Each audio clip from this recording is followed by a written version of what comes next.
So I'm a huge movie geek. I'm guessing you are too. And ever since I could remember, I've just been in love with movies. And it really kind of kicked into high gear in around 1997. My family just got our first DVD player.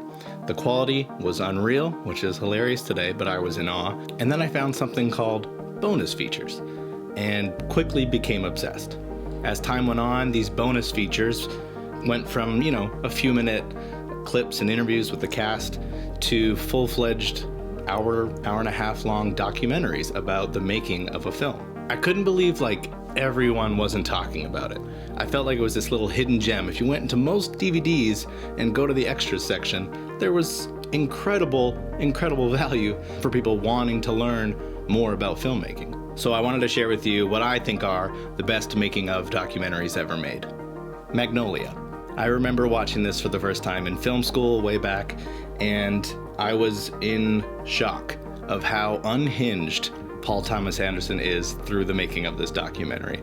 And it's all shot while they're shooting the movie. So there's no talking heads from afterwards. It's all interviews with the director and conversations where you're just watching him work things out, him troubleshooting, him flying through cigarettes, and same with the cast and crew, and Robert Elswit, the cinematographer.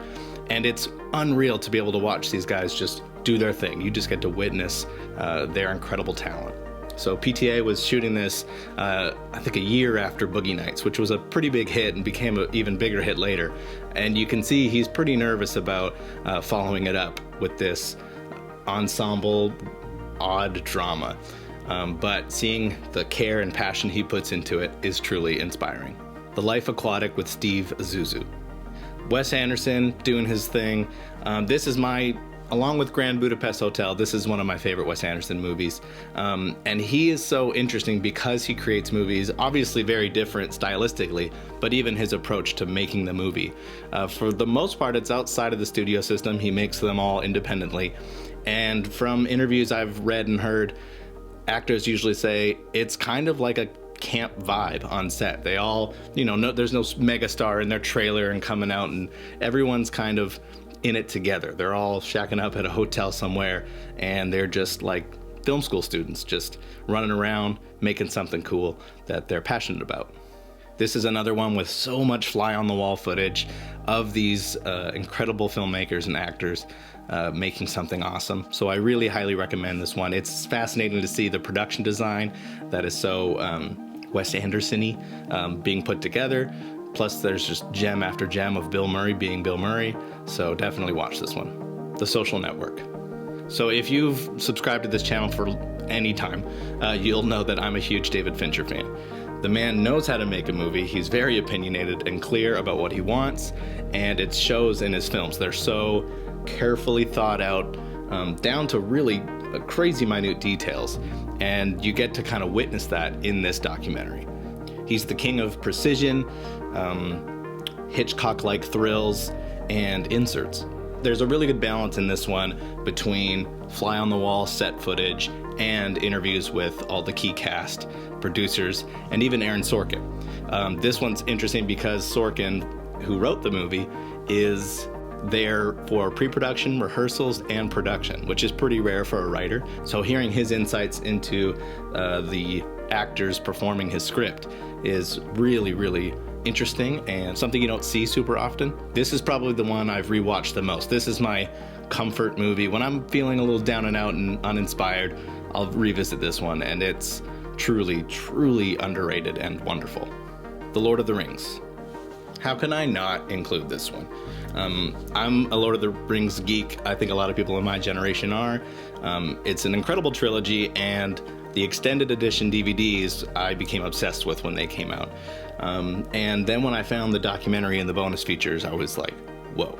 It is long. It is as epic as the actual trilogy itself. There's a documentary for each of the films. It's an amazing record of these people making this movie. This was like a year-long production for 3 movies. Not many films had done that before, especially at this scale. Peter Jackson at this point had, moderate success with some small-ish horror movies, but seeing a director like that thrown into this behemoth of a trilogy and how he handles it is fascinating. Plus, the cast are so charming. There's really cool just insights to them and their interactions on set, and a lot of them, hadn't had a ton of experience in movie making, and they're all just out there doing it. So if you, for some reason, haven't watched these documentaries of each of the Lord of the Rings movies, please, please do. Steve Jobs. This movie is very interesting to me. It's amazing. It's about Steve Jobs. It's a fascinating story. It's directed by Danny Boyle, who is a master visual storyteller, written by Aaron Sorkin, stacked cast. I don't get it. And when you watch the behind the scenes documentary, it's really cool to see these filmmakers just pouring themselves into a movie that's mostly just people talking, which I think is a big challenge to make look interesting and feel exciting. Somehow Danny Boyle turned this into a feast for the eyes. I love this movie. I rewatch it all the time. It's like every dialogue driven, argument is like a fight scene, and it's so compelling to watch. The editing is phenomenal. And the behind the scenes making of, it's a bit shorter, but it is just as enjoyable, and I love it. And one more, this is more of an honorable mention I wanted to throw in here, but the commentary from Ocean's 12. So Ocean's 11, huge hit. Steven Soderbergh nailed it. I love Steven Soderbergh. And he follows it up with a sequel, and he is given quite the budget for it. And it shows in the cinematography. The lighting is beautiful. No matter what you think of this movie, it is beautiful to watch. And watching it with commentary, since Soderbergh is the DP under a pseudonym and the cam op, he has such amazing insight into how he blocks the film. He doesn't really storyboard ahead of time, and how he just kind of lets actors find their spots in the scene, and then he just kind of lights and chooses angles around that. It's really amazing to hear. So if you're into commentaries at all, or if you're not and you want to get into it, this is a great one to start with. It's really, really interesting. And that's it. Those are, in my opinion, the greatest making of documentaries ever. But if I've missed any, if there's ones you love that I should know about, leave them in the comments below. I'd love to know.